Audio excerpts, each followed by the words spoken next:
The content presented in this podcast is for educational and informational purposes only. It does not constitute financial advice, and listeners are encouraged to consult with qualified financial professionals before making any investment decisions. The views expressed on the show are that of the guests and the host and may not be the same views of LaSalle Street Securities or LaSalle Street Investment Advisors. Welcome to Investing with Integrity, the podcast dedicated to BRI, Biblically Responsible Investing. In each episode, we delve into the world of BRI, where we prioritize values over just financial gains. We believe true wealth encompasses the well-being of individuals, communities, and the world. Join us as we chat with industry experts, advisors, pastors, and more, sharing insights into BRI's core principles. We'll explore how companies are evaluated for ethical inclusion, ethical industries, and the impact of shareholder activism. Of course, BRI has its challenges, and we'll openly address them, offering tips on how to navigate these challenges while staying true to your values. Our goal is to empower you with resources to make informed, value-aligned investment decisions. If you want a portfolio that aligns your financial and moral goals, Investing with Integrity is your podcast. Let's discover how wisdom, principles, morals, and integrity can shape a purposeful approach to investing. Join us in exploring how faith-based values in finance can coexist harmoniously. So get ready for this transformative journey where we prioritize wisdom over worth, principles over profit, morals over money, and integrity over it all.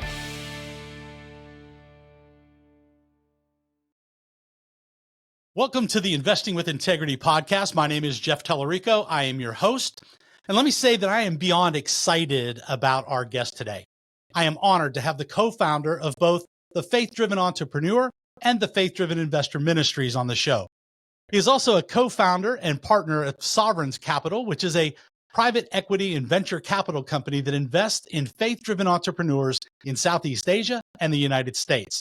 And if that's not enough, prior to Sovereigns Capital, he was co-founder, CEO, and chairman of both Bandwidth and Republic Wireless. To say our guest today is electrifying would be an understatement. In fact, he, along with partner David Morgan, founded Chapel Hill Brokers, which was a top-ranked institutional energy derivatives broker in the United States. But business isn't all he does. There is a long list of other ministries that he supports and participates in. He co-founded Durham Cares and was a founding board member of Praxis, just to name a few. So with that, let me officially introduce Henry Kaestner to the show. Henry, we are glad you're with us today. Jeff, it's a great opportunity. I'm honored. I'm encouraged. I don't know how electrifying I will be, but I'm excited to share with your audience. Thanks for having me on the show. Well, we greatly appreciate it, Henry. We think that you bring a lot of knowledge to this faith-based investments and understanding what that truly is. So I'm going to start off with you the same I do all my guests. Tell us something about yourself that not everybody knows. That's a good question, and a lot of different ways to take it. So one thing that most people do not know is that I am the victim of a generation skipping gene of being a great lacrosse player. So it skipped me. But my father and my grandfather are both in the Lacrosse Hall of Fame. All three of my boys play. My youngest is going to be playing for Johns Hopkins University next year, and through the grace of God is an All-American and really good at it. But I was not. I wasn't. And that's that fueled probably part of my entrepreneurial ambition when I was young, when so many people looked to success and identity in athletics. I couldn't do that. And so I needed something else. And that probably fueled some level of the desire I have. And, to be honest, some of that's not healthy. You want to be fueled through your relationship with God and look to honor him. And yet that was the thing, I finally found okay, this is what I'm really good at. That's awesome. Being an entrepreneur is hard. There are so many things competing for what our time is, our values, our morals, our ethics. And you hit the nail right on the head when you talked about your identity. And, that brings up, of course, one of the older podcasts that you had on Faith Driven Entrepreneur. And that's when you introduced Timothy Keller to the world, basically, and allowing him to talk to Sovereigns Capital. And that message he gave there were three things he talked about that stuck out to me. Like, what am I like? What am I worth? And who gets to say? So I love, I surely didn't introduce the world to Tim Keller, but I am grateful for the opportunity that I had to spend a bunch of time with Tim. He was remarkably generous with his encouragement and support of me personally, and then the different programs we've been involved with. He was a speaker at the very first Sovereigns Capital LP meeting, and then as we went ahead and out of Sovereigns Capital, decided to launch a couple of ministries because we just realized we couldn't encourage and help as many faith-driven entrepreneurs as we wanted to. We were saying no to 99 out of 100. But when I went to Tim and said, "Listen, I'd love to talk with you about what it looks like to be a faith-driven entrepreneur and a faith-driven investor. Will you participate?"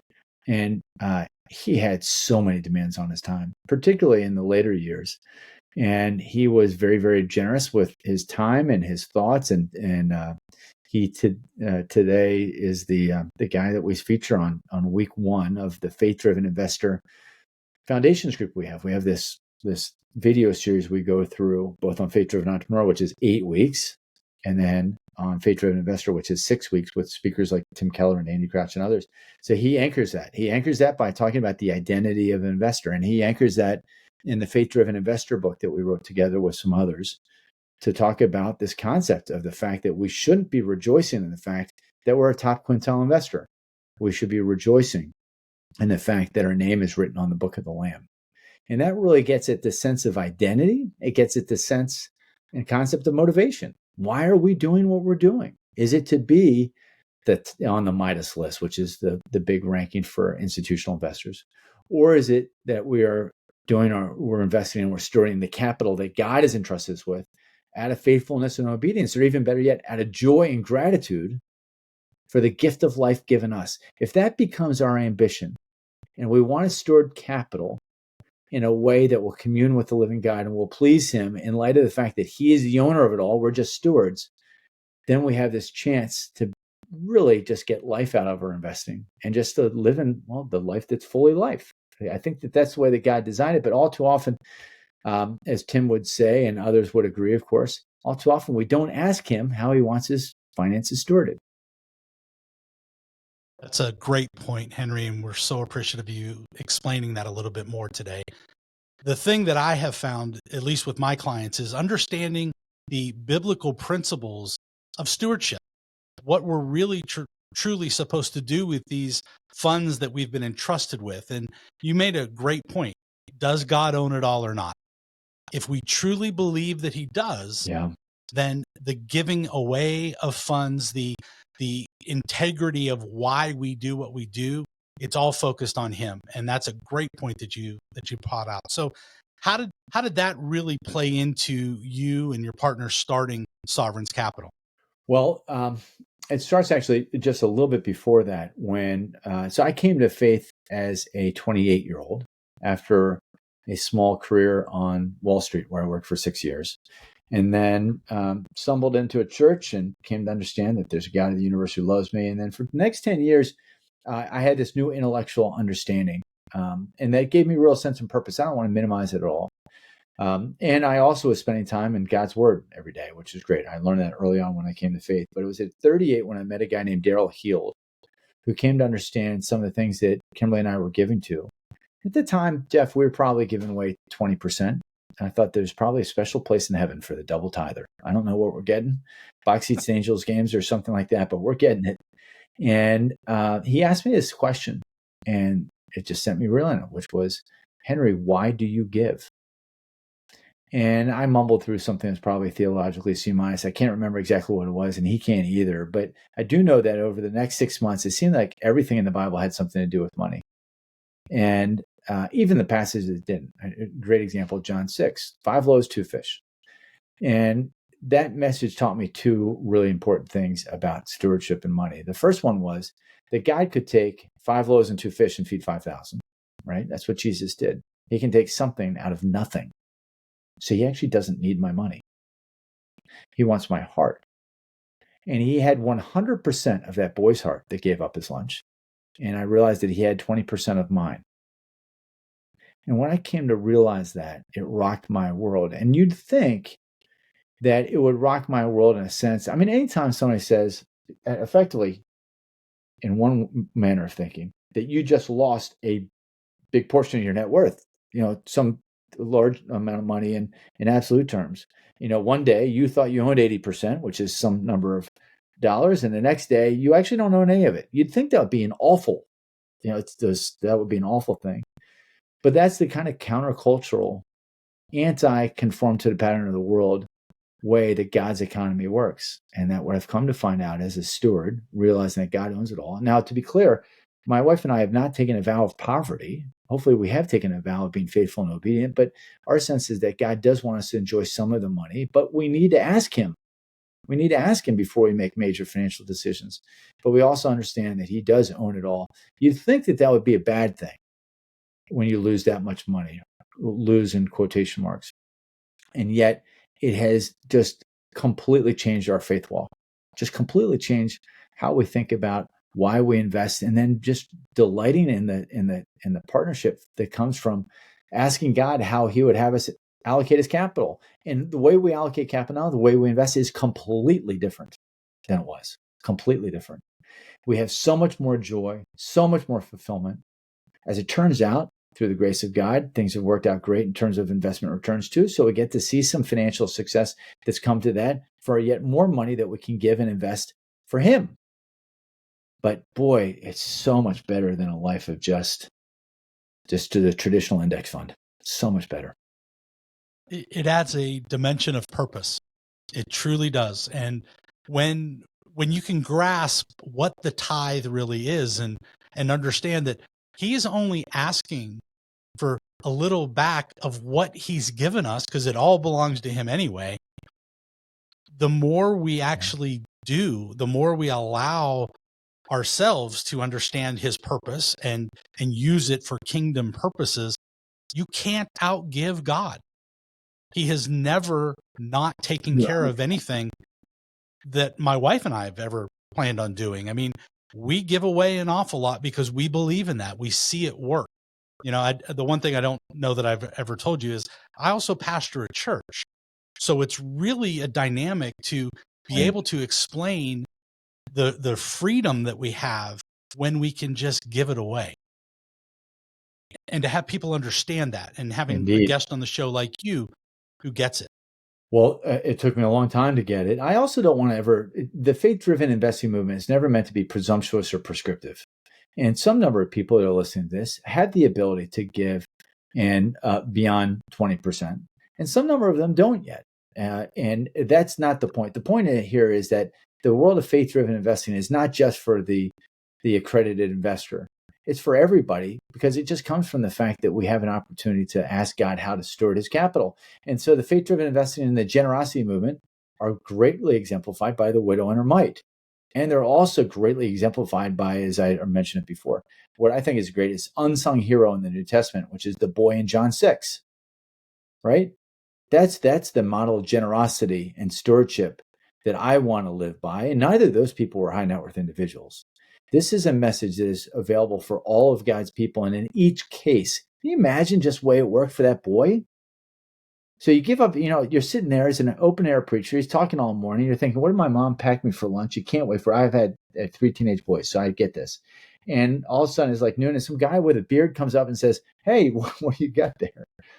I mean, what's going through the boy's head? And so he ended up, I'm sure the apostle didn't steal it from him. I'm sure the boy gave it to him. But then to see what ended up happening, like, oh my goodness, are you kidding me? My lunch is feeding 5,000 people. And look how many basketfuls are left over. I mean, pardon me. Did he pick up a basket? You almost want Dallas Jenkins to kind of take this up as a story. I mean, did he take one of those basketful home? And like, Mom, look, you gave me 5 loads of it. Look what I get back.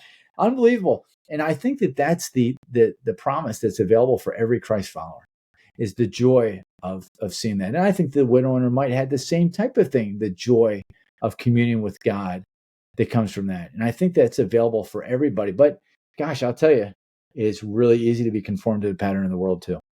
By the way, if you'll allow me, I don't know if compliance will allow me, by the end of this podcast, I will tell your listeners a guaranteed 30x return that I found. All right. So stay tuned later for that. Maybe So let's change gears for a minute. Let's talk about this new ETF that you guys have let's just do that. launched Let's with do that. Sovereigns. I should really, so just, so I should follow it with this. Okay. I'm going to tell you a quick story and then I'm going to answer all your questions. I'm going to be a good podcast guest going forward. Okay. I'm going to absolutely follow your prompts. Okay. Here's what I mean by that. Because otherwise people are going to think, what is he selling Amway? This is the cheesiest thing I've ever heard in my life. Okay. Here's the deal. The deal is if you're listening to this podcast with Jeff, right before you tell all your friends that they need to listen to the podcast too, you're going to realize that you have probably gone through the two first trials that you see in the parable of the sower, right? The sower goes ahead and puts a seed out, and some amount of the seed gets taken away by birds, and some amount of seed gets scorched by the sun. Okay, if you're going ahead and your drive to work today, you are listening to this podcast, you probably made it through the first two trials. But if you're like me, you got a problem with the third one, and it's the weeds that come around, and they come around your ankles. You don't even see them. And then all of a sudden they're up there. And they, of course, are the worries of the world and the deceitfulness of riches. But in the Bible, when you go back and look at the parable of the sower, if we can keep those weeds at bay, then the Bible tells us what our investment return will be. It'll be 30, 60, or 100-fold. And the only currency that matters. And that's something that's really just, again, been impressed on me, which is what kind of return am I really working for? And for me, if you're like me, I don't stand much of a chance of really being able to keep those weeds at bay and off my ankles and just kind of threatening to choke me out if I'm not in a community of others that are helpful in helping me see some of my blind spots where I am being conformed to the pattern of the world, or thought patterns that end up betraying the fact that I get impacted as I do, to be very clear, by the worries of the world and the deceitfulness of riches. So that's what I mean by a 30x return. We'll see what compliance says with that. I don't think that'll be an issue. Not with mine. So Good. Now let's go back to talking about this new ETF that you guys have just launched, which takes you basically out of the VC world into a publicly traded opportunity for people to invest with you. Is that correct? It is correct. Now, compliance, this is something, compliance may not have a problem with the parable of the sower. Compliance may have a problem. Our compliance may have a problem with what I can say exactly about the Sovereign's Flourish Fund. But I can just broadly say that the world of faith-driven investing has been, now to be clear, there have been for a long time some great thought leaders in how Christ followers might store their investment assets. So you think about Ron Blue, you think about the great work that Kingdom Advisors does, et cetera. And this is not without exception, but all too often it's ended up looking like, what are Christians against? So, and I don't want to own any mutual funds or any stocks that have alcohol or tobacco, or not that those things are necessarily all that bad in and of themselves and the right thing, but I'll tell you, adult entertainment is bad. Gambling is bad. And I just don't want to own stocks that have that. So when I look at mutual funds and how many of them own that, and so the industry now for the last 20, 25 years has done a good job of providing products that will screen those things out. And yet, as a Christ follower, I want to be known for what I'm for.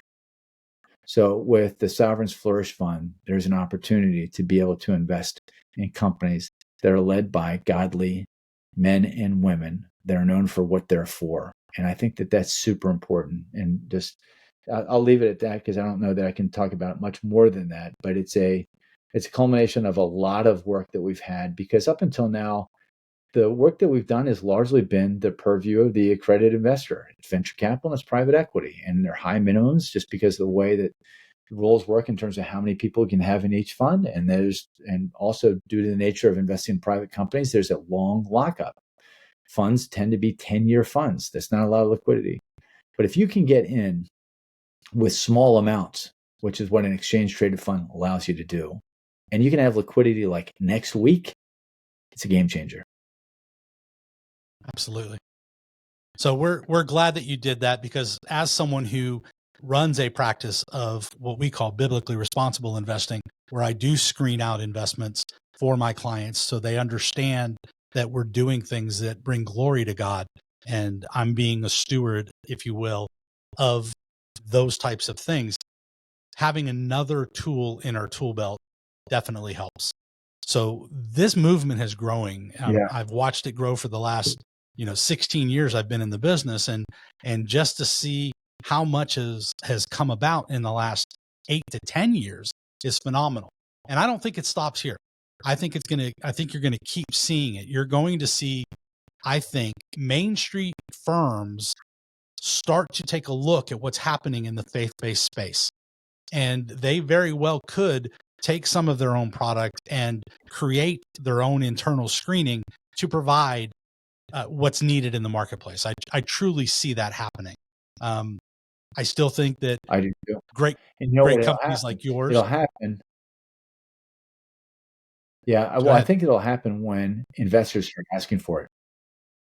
I think that that's one of the challenges of this podcast. And it's a challenge that I give to all of your listeners, which is if you go in and you ask your investment advisor, say, listen, my faith is important to me, and I'd like to see what investment options are available that are more representative of the way that I think about investing in the marketplace, that will be heard.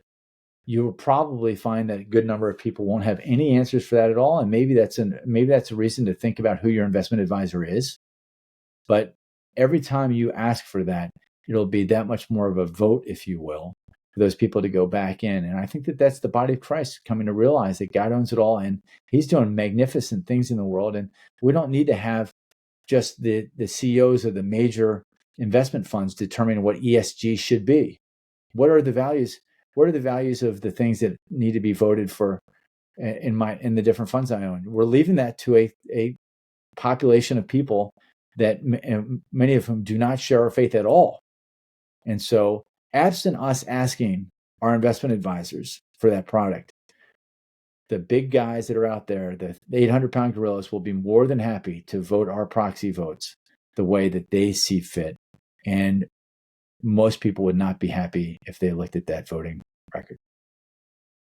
Yeah, and I think a lot of that problem is we don't know. And again, I didn't realize that was even an option when I started in this business.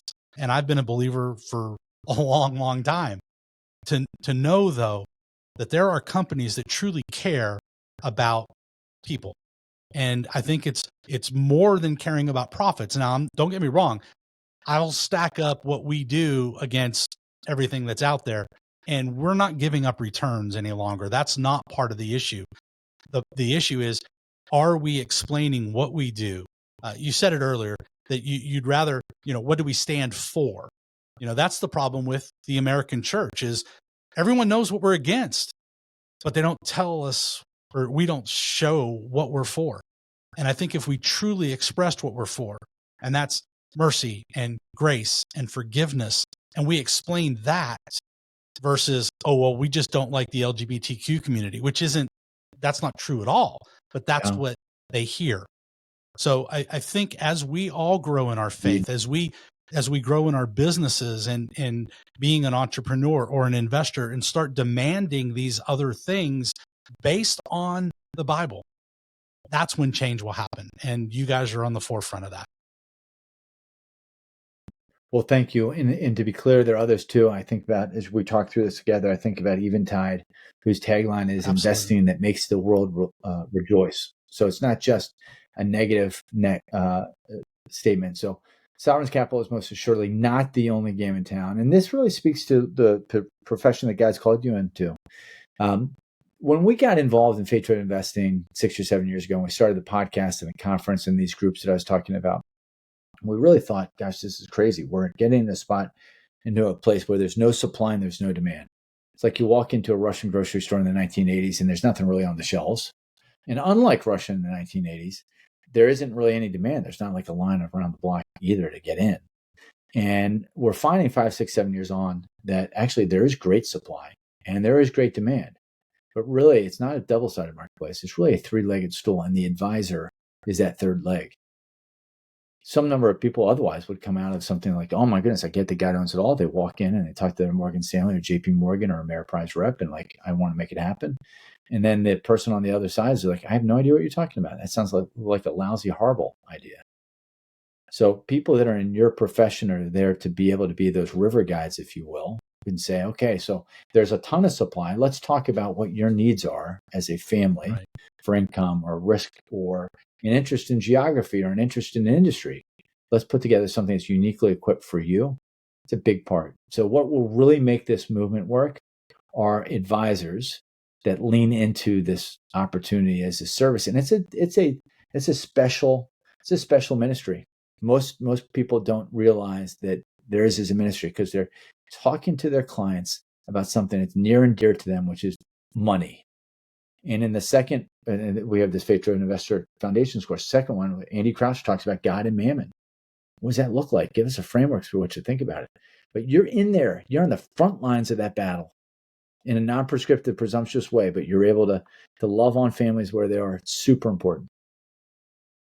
Thanks. I appreciate that, Henry. And that is what we do.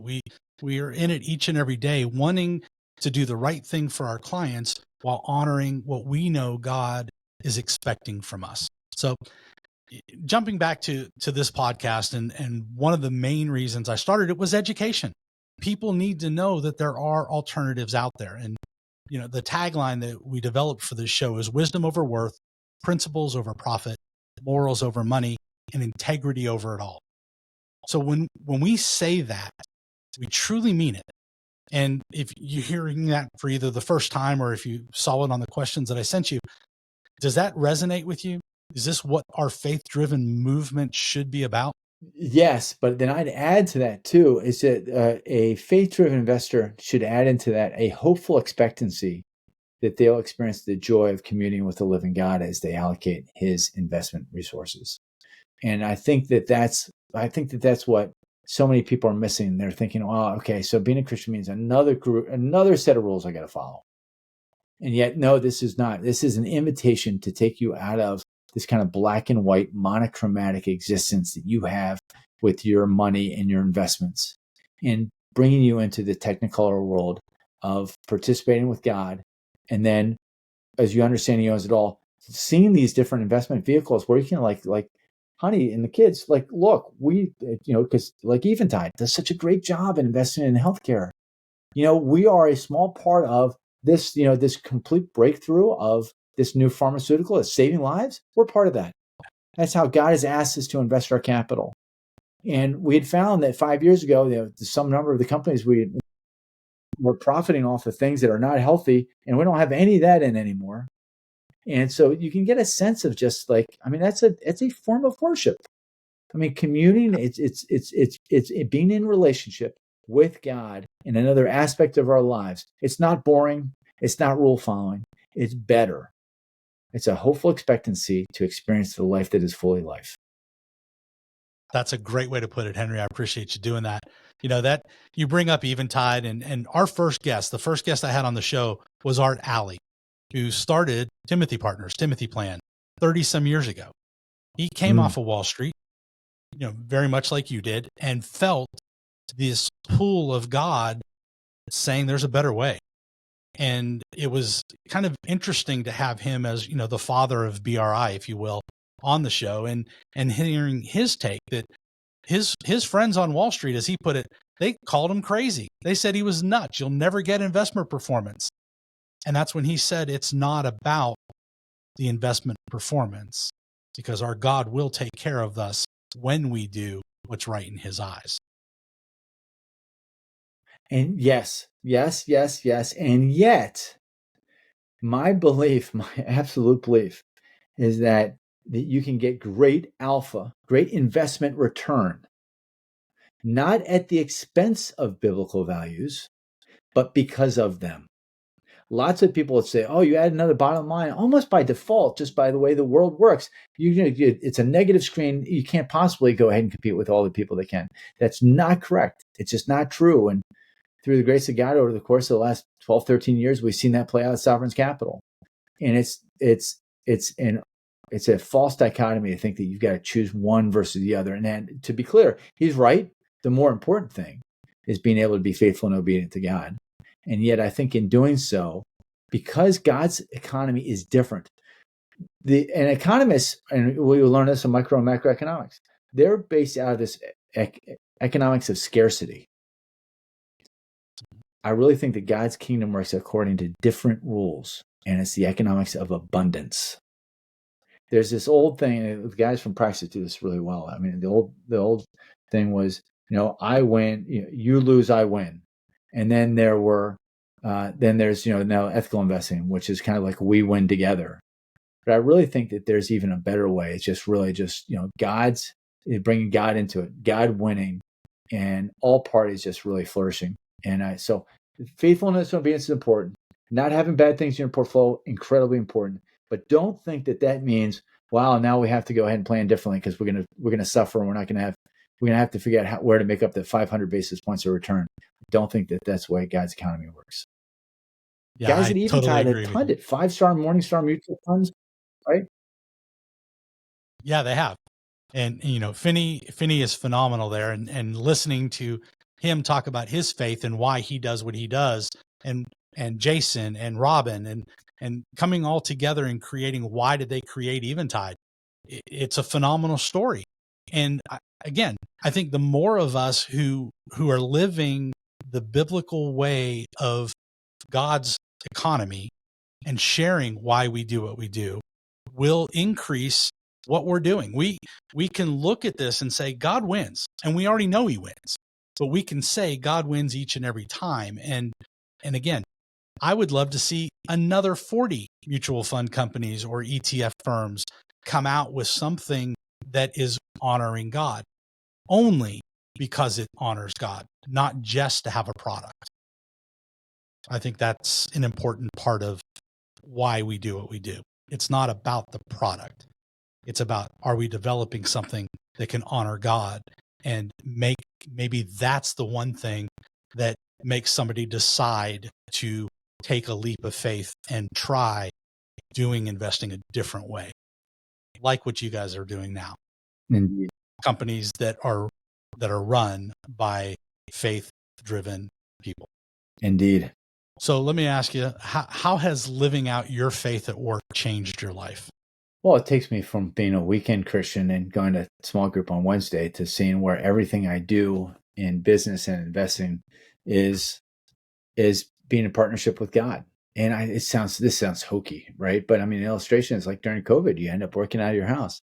But if you're constantly asking God, like, God, please be with me in this next call, allow me to because I run some businesses. So while I'm not full time anymore at Sovereigns, I'm part time and on the executive committee and effectively just a great cheerleader for what they're doing. I am full time on Faith Driven Entrepreneur and Faith Driven Investor, and we're running we've got a team, we've got a staff, and the part of the work we're doing is absolutely communing with God. But it's just it's the setting of the strategy. It's the working with teammates on objectives. It's making communication. I mean, these are all these times, all these different things. And this was the case when we were at Bandwidth in Republic Wireless. It's just seeking God out in real time about business decisions. And nobody does this better than my partner, David Morgan. He prays like 100 times a day. The whole praying without ceasing thing. I mean, he hit on that in some sort of youth devotional and just camped out there for his life. But he has these simple prayers. God, thank you. God, help me. God, forgive me. He's praying those all the time. And so being in understanding how your enterprise matters to God, because we've been called to create, right? When we're in the business world, it's Imago Dei. We're called to create. And yet our identity needs to be in Christ, right? We're not the hotshot entrepreneur that's growing at 20% month over month. We are a beloved child of God, whether we are increasing or decreasing in terms of the net bottom line. But all these things, as we come to see God at work, it's just better living. It's better living. It's more purposeful. It's more intentional. And that can happen no matter what you're doing in life, whether you're pushing a broom, whether you're playing professional sports, whether you are a teacher, absolutely a teacher, or whether you're in business. But a lot of people miss that. And I think the reason a lot of people miss that is that by and large, our pastors haven't had the language through which to really understand how to equip people in the marketplace, because so many of them haven't been in the marketplace. And it's one of the reasons I love, to be clear, one of the marks of a faith-driven entrepreneur is partnership with the local church. That is just, it's non-negotiable. Faith-driven entrepreneur, faith-driven investor are not meant to be parachurch ministries taking people out of the church. Being a part of the local church, incredibly important.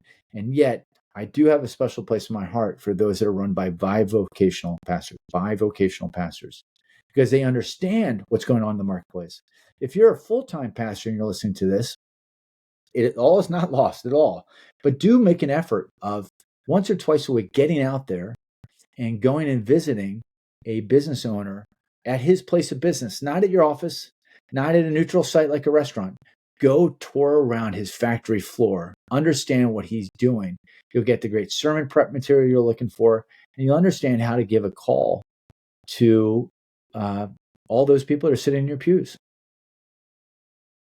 That's awesome. And I appreciate that, because being a bivocational pastor, I'm with you. And I think that's part of what allows me to be able to. Right. I forgot that for a second. 100%. So, I mean, but that's what allows me to be able to share a message that I'm able to share. It's real life. I get why we do what we do, and so many people don't. It's not ever about the money. It's about doing what God asks us to do. And I will say, you had a guest on the show who I truly look up to, and as a leader, who is a full-time pastor, but he runs what he has as a business, and he gets it. And that's Chris Hodges. You've had him on the show, and he's at Church of the Highlands in Birmingham. Huge church, huge ministry. Yeah. But if you ever meet him in person, he's such an humble man. But he gets leadership. I was with him last week. Were you really? Yeah, he does get leadership. In fact, that part of the New Highlands College. Look what he's done there. Absolutely. They had just unbelievable. So I went to an event called the Lion's Den. Think Shark Tank, but Daniel and the Lion's Den. So it has a faith-driven angle to it. And I was in Birmingham, Alabama. So I flew out. I live in Northern California. I flew out to it. And they had said, we're moving away from Sanford University this year because Sanford's not big enough to be able to fit all the people. We're going to go to this place called the College of the Highlands. And I'm like, I've never even heard of that place. But Chris Hodges is the guy behind it, and it was unbelievable. The facilities, I was super impressed. Chris Hodges is a real guy. And then so I sat down with him for 45 minutes or an hour, and he has this unquenchable optimism. He also has this great dose of reality, and he talks about that a bit on our podcast about some of the times that are really, really hard. But he has this sense of humility. And I'm sure there's ego in his life somewhere, but you just don't pick that up. And you're like, this is the guy I want to hang out with. And he's Chris Hodges is a real deal. Well, and I think that we in this movement, Henry, there are some people that might have an ego because that's just human nature. But many of us really try to embody Christ, allowing him to work through us in all that we do, giving him the glory, and not forgetting that that's where our identity is. You've said that a couple times today, but our identity is in him. If there's anything in this world that I want to be known for, it's that I follow him. You know, if he chose tomorrow to take away everything that we have, everything that he's blessed my family with, so be it. It's his choice. He's allowed to do his will. And I can accept that because, scripture is very clear. He clothes the lilies of the field. He provides food for the sparrow. He'll take care of us as well. And it's just truly believing that. And it's so hard with what we get shown on TV or, through advertising. Well, you've got to have this. It's the latest and greatest. And if you don't, you're nothing. And that is such a lie from the enemy. Indeed, it is. Well, we've been together now for pretty close to 40 minutes. And Henry, I know your time is valuable. I really thank you for being part of what we're doing here on the Investing with Integrity podcast. The one thing, the last question I want to leave you with is, what didn't I ask you that you're just dying to get out? Well, I'll tell you, I don't know that there's a perfect answer for this, but the one I'm going to give you is that we close out our podcast that we do at Faith Driven Entrepreneur and Faith Driven Investor with the same question every time. And I asked this just last week on the Faith Driven Entrepreneur podcast, which is we ask our guests, what are you hearing from God in his word that is challenging you? And maybe it's something today or something last week or within the last month. And the way that I'd answer that question is twofold. One is I listen to the Nicky Gumbel Bible in 1 Year app when I run. I love it. I'm grateful for it. And he's been unpacking Jeremiah in a way that's really profound. I mean, it's just talking about being conformed to the pattern of the world. Israel at the time of Jeremiah was being conformed to the pattern of the world. They're having all sorts of idol problems. And it didn't go well for them, right?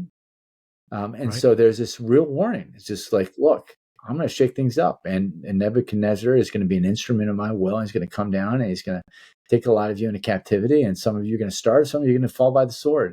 And that's a real warning. So this isn't, my take on this is not an Armageddon end times type of thing. That's not where I'm getting at. But I do see different areas in my life that I live out that are not characterized by just a full obedience to God. I spend way too much time thinking about youth sports, for instance, right? Some of your people is like, there's nothing wrong with youth sports, and there isn't. It's just the amount of time I spend thinking about that for my 3 boys is probably wrong, right? So for me, that's something. So when I listen to Jeremiah, I'm thinking, well, what am I? Well, I'm not doing Baal worship or Molech or anything like that, but are there things in my heart that I tend to worship more than others? But then, there's a hopeful message in Jeremiah too, about God coming back and loving his people as they return to him. And so that's what I'm hearing this morning. Thanks, Henry. I appreciate that. Well, again, thank you for being on our show today. I look forward to seeing you again at another event and keeping up with you, of course, on your podcast. And I appreciate your time again. Have a wonderful day. Be blessed, Henry. Jeff, thank you. Incredible honor to be with you and your listeners. God bless you all.